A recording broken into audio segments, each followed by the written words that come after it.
অহাকালি মই অসমৰ জিলা উপায়ুক্তসকলক মাতিছো 15 ছেপ্টেম্বৰত আমাৰ প্ৰথমটো ৰিক্ৰুটমেণ্টৰ পৰীক্ষা আৰম্ভ হ'ব 11 লাখ প্ৰাৰ্থী পৰীক্ষা পতা সহজ নহয় যোৱাবাৰ প্ৰাৰ্থী কম আছিল কাৰণে চেণ্টাৰ কম আছিল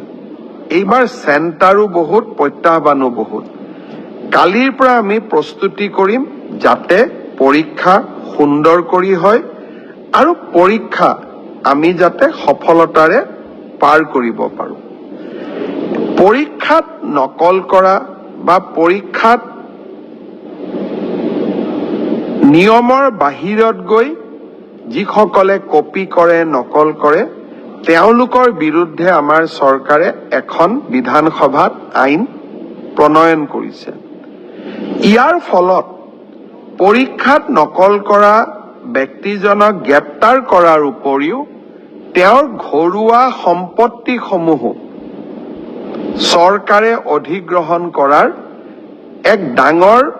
ক্লজ এই আইন কেইখনত আছে 2 এদিনৰ ভিতৰতে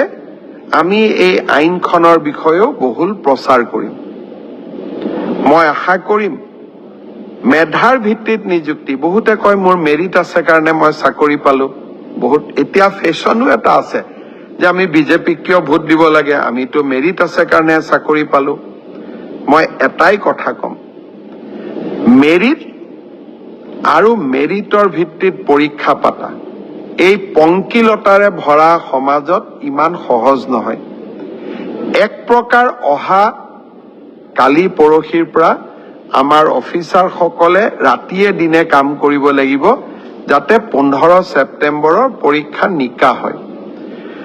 কিন্তু মুখ্যমন্ত্ৰী বা আন মন্ত্ৰীসকলে যদি বিচাৰে পৰীক্ষা নিকা হ'ব নালাগে মোৰ মানুহে চাকৰি পাওক তেতিয়াহলে সকলো কথা সহজ সতৰ বিপৰীতে গৈ আমি কাম কৰিছো পৰীক্ষা নিকা হওক আমাৰ মানুহে পাওক না পাওক মেধাৰ ভিত্তিত চাকৰি হওক এই সংকল্পক সিদ্ধিলৈ ৰূপান্তৰ কৰা এটা অতি কঠিন কাম 15 ছেপ্টেম্বৰত আমি আকৌ এটা শিক্ষাৰ্থীসকলেও পৰীক্ষা দিব চৰকাৰেও এটা কঠিন পৰীক্ষাৰ সন্মুখীন হ'ব মই আপোনালোকৰ সহায় সহযোগিতা বিচাৰিম আমি কেইবাটাও টেলিফোন নম্বৰ দিম কোনোবাই যদি কৰবাত কিবা এই ধৰণৰ বেআইনী ঘটনাৰ সুযোগ পায় নকল কৰাৰ ঘটনাৰ খবৰ পায় কিবা নকৰিবলগীয়া কাম কৰিব এনেকুৱা আগতীয়া খবৰ পায় আপোনালোকে যাতে আমাক জনাব পাৰে 15 ছেপ্টেম্বৰৰ পৰীক্ষাটো চৰকাৰে নহয় অসমবাসীয়ে লগ লাগি আমি সুন্দৰ কৰি পালন কৰিব লাগিব